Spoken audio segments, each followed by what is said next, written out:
जरा अपनी आंखें बंद करके सोचिए, अगर आज से 10 साल बाद भी आपकी जिंदगी बिल्कुल ऐसी ही रही, वही नौकरी, वही सैलरी, वही ईएमआई और महीने के आखिर में वही पैसों की टेंशन, तो कैसा लगेगा?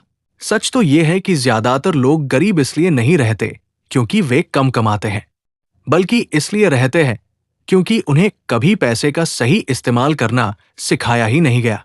लेकिन आज की इस कहानी में मैं आपको दो ऐसे दोस्तों से मिलवाने वाला हूं जिन्होंने एक ही दिन नौकरी शुरू की, एक जैसी सैलरी कमाई, फिर भी 10 साल बाद एक फाइनेंशियल फ्रीडम की जिंदगी जी रहा था, जबकि दूसरा हर महीने पैसों के लिए संघर्ष कर रहा था।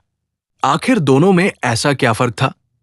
आइए इस कहानी से जानते हैं, क्योंकि हो सकता है ये कहानी आपकी जिंदगी भी बदल दे। चलिए एक छोटी सी कहानी से समझते हैं। अगर दो लोगों की सैलरी 50,000 रुपए हो तो 10 साल बाद एक करोड़ों की संपत्ति बना लेता है, और दूसरा अब भी महीने के आखिर में दोस्तों से उधार मांगता है। आखिर ऐसा क्यों होता है? क्या फर्क किस्मत का है या आदतों का? आज की कहानी सुनने के बाद शायद आप पैसे को देखने का अपना नजरिया हमेशा के लिए बदल देंगे। मिलिए राहुल और अमित से। दोनों बचपन के दोस्त थे, दोनों ने साथ पढ़ाई की, साथ नौकरी शुरू की और दोनों की पहली सैलरी थी 50,000 रुपए।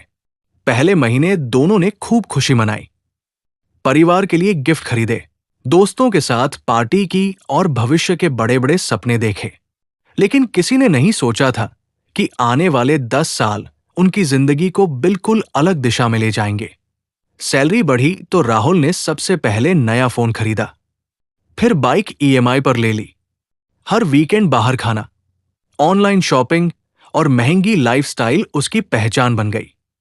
उसे लगता था कि जितना ज्यादा खर्च करेगा, लोग उसे उतना ही सफल समझेंगे। उधर अमित ने भी वही सैलरी पाई, लेकिन उसने एक अलग फैसला लिया। उसने कहा, मैं अपनी इनकम बढ़ने से पहले अपने खर्च नहीं बढ़ाऊंगा।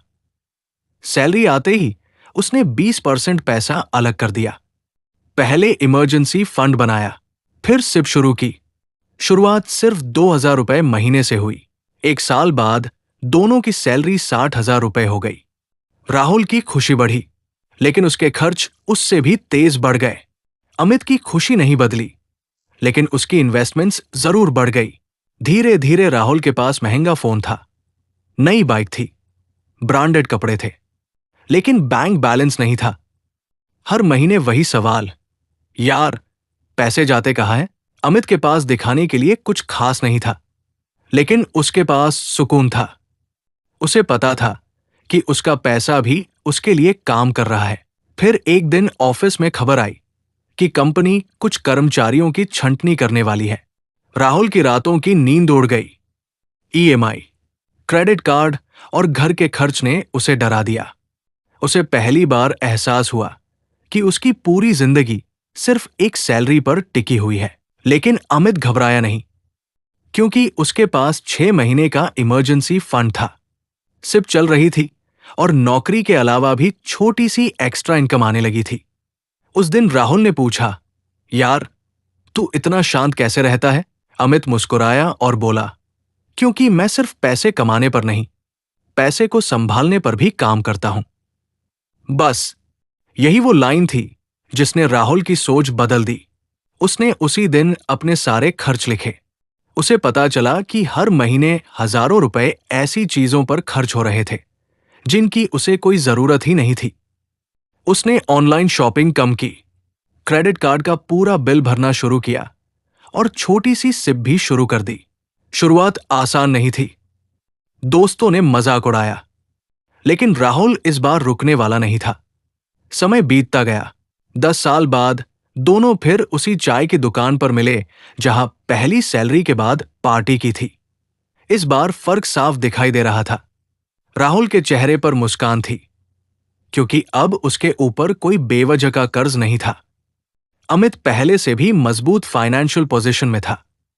दोनों ने एक दूसरे को देखा और राहुल बोला, आज समझ आया, अमीर बनने के लिए बड़ी सैलरी नहीं, बड़ी सोच चाहिए।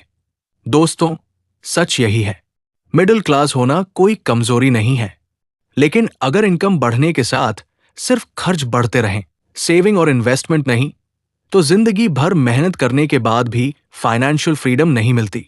आज घर जाकर सिर्फ 3 काम करना। पहला, सैलरी आते ही कम से कम 20% अलग रखना। दूसरा, जितनी जल्दी हो सके इन्वेस्टमेंट शुरू करना, चाहे रकम छोटी ही क्यों न हो।